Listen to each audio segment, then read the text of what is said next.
Terima kasih pemirsa Sultan TV, Anda masih bersama kami. Dalam bincang hari ini kita masih bahas soal nasib petani ya di era industri 5.0. Ini 4.0 aja belum selesai ya. Ini belum bisa mengikuti. Namun kita juga sudah harus bersiap-siap dengan perubahan yang juga cukup deras ya dari teknologi dan juga kemudian media sosial. Mungkin kita bicara soal optimisme nih Kang Aslama. Apakah permasalahan-permasalahan yang masih dihadapi oleh para petani ini seperti apa? Iya, baik, terima kasih Teh. Terkait permasalahan, sebelum sampai atau sebelum membahas itu, kita juga harus membedah dulu nih terkait petani. Karena yang kita tahu hanya petani, padahal petani itu terbagi dua. Ada farmer, tiga bahkan. Ada farmer, ada landlord, bahkan ada peasant. Nah, kalau farmer ini dia sebagai petani dan sebagai penggarapnya juga, ya. Atau juga ada landlord, dia yang punya tanah, dia yang mengurusi pertanian, tetapi dia tidak turun langsung tuan tanahnya. Nah, yang terakhir ini yang sebenarnya menjadi permasalahan utama dan harus mendapatkan perhatian kita bersama, yaitu para peasant atau para buruh tani. Buruh tani ini yang sebenarnya sering sekali dilupakan. Kalau kita berbicara petani, selalu petaninya saja, bahwa kita punya tanah, punya sawah, bisa kita urus, dan kita bisa mendapatkan nilai lebih, kita bisa mendapatkan market yang besar dan lain-lain. Itu yang selalu sering digalakkan atau selalu sering dibahas. Tetapi yang kita lupa adalah buruh tani ini, ia sebagai petani penggarap yang keuntungannya bukan berdasarkan hasil yang didapat, tetapi upah yang justru lebih banyak, sangat rendah. Kalau kita berbicara Banten, karena background saya sebagai akademisi sejarah, sebenarnya petani Banten ini punya sejarah yang sangat luar biasa. Ya.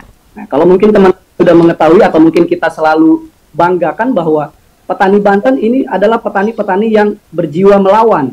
Dulu pada 1808 ya, disertasinya Sartono Kartodirjo, sejarawan besar Indonesia, itu membahas tentang pemberontakan petani Banten.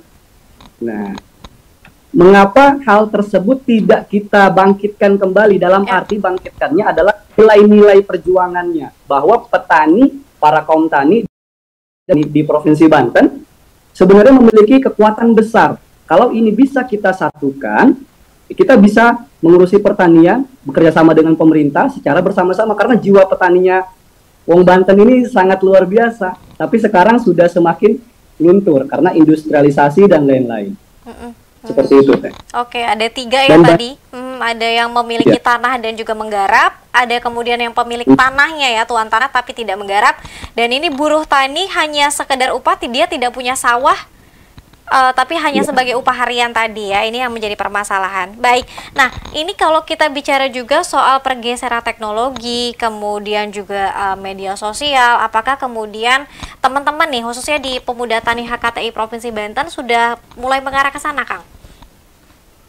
Iya betul, terutama lewat Instagram, walaupun lewat media sosial ya, walaupun mungkin belum terlalu masif misalkan, karena situasi kemarin kita ya merasakan pandemi, jadi memang yang seharusnya dari program kami ini banyak turun ke lapangannya menjadi terkendala. Nah, cuma memang ini akan terus kita tingkatkan kembali, walaupun mungkin kita belum bisa banyak terjun ke lapangan, tetapi yang bisa kita lakukan membuat kajian-kajian dengan dan outputnya ya dikemas dengan kemasan menarik, dan tujuan kita atau pangsa yang ingin kita sampaikan, sosialisasi dan edukasi tersebut terutama kepada anak muda.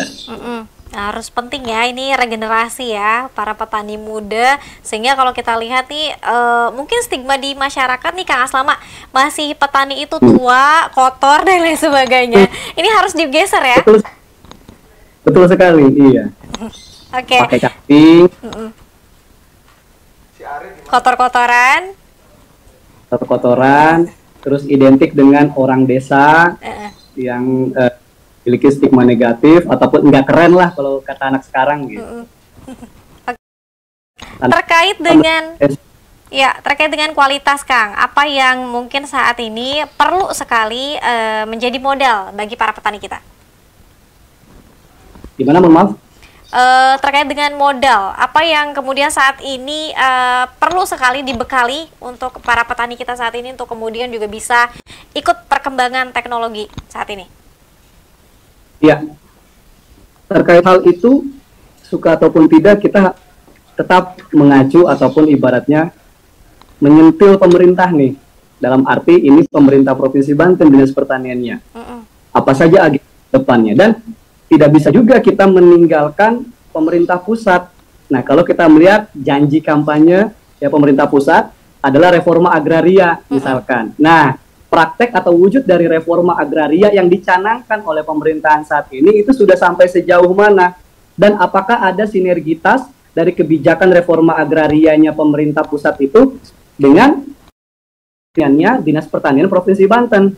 Itu yang harus kita cross check lebih lanjut dan harus terus disuarakan agar jangan sampai pemerintah pusat mengadakan kebijakan pertanian A misalkan, sementara Provinsi Banten membuat kebijakannya sendiri. Walaupun sebenarnya sah-sah saja, tetapi akan lebih bagus jika ada sinergitas di antara keduanya. Terutama reforma agraria ini yang penting sekali. Yang selalu kita suarakan adalah reforma agraria pemerintahan sekarang, ditambah kepengurusan periode pemerintah sekarang sudah mau selesai, tinggal setahun lagi sudah akan masuk ke masa-masa politik ya, tahun-tahun politik. Ini sudah sampai mana reforma agraria kita dan praktek dan wujudnya di Provinsi Banten ini sudah sampai sejauh mana? Kayak gitu sih. Baik, ini artinya perlu sekali perhatian yang lebih ya dari pemerintah. Kalaupun misalnya tadi hanya organisasi saja yang bergerak, tentunya juga ini nggak bisa match gitu ya, Kang Aslama ya. Nah, selain reformasi agraria atau reforma agraria tadi, pemerintah juga ini tengah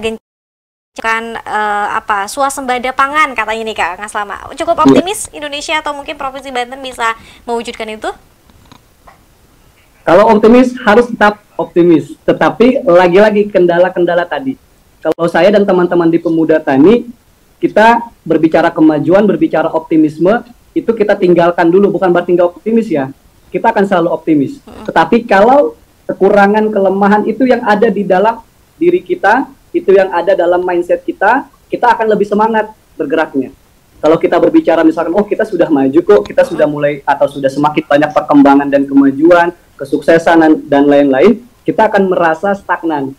Kita merasa sudah cukup, padahal di lapangan realitanya, itu tadi sudah kita bahas, petani sudah semakin tinggalkan, buruh taninya juga masih banyak yang sangat belum sejahtera, lahannya juga sudah semakin menyusut, gitu. Ditambah dengan perkembangan teknologi di beberapa kota besar memang sudah maju, tetapi di Provinsi Banten saya rasa belum seperti itu. Dan seharusnya juga ada match antara Dinas Pertanian dengan misalkan Kominfo. Nah, bagaimana nih platform-platform dengan digitalisasi ini bisa match dan bisa diterapkan kepada para petani kita, terutama buruh taninya di Banten. Seperti mungkin yang sudah dilakukan oleh provinsi lain ya, Kang Aslama ya. Betul sekali. Kita tetap optimis dan harus optimis, tetapi jangan sampai optimisme itu membuat kita menjadi tinggi hati ataupun ibaratnya kita lupa bahwa sebenarnya permasalahan masih sangat banyak. Oke, baik Kang Aslama, kita harus jeda kembali. Nanti di segmen ketiga kita akan coba membacakan ya Kang Aslama, ini live chat atau di streaming kita nih sudah ada beberapa yang sudah gabung. Nanti kita lanjutkan kembali pemirsa, tetap bersama kami. Tentunya kita masih bahas soal nasib para petani di era industri 5.0. Tetap bersama kami dalam Bincang hari ini.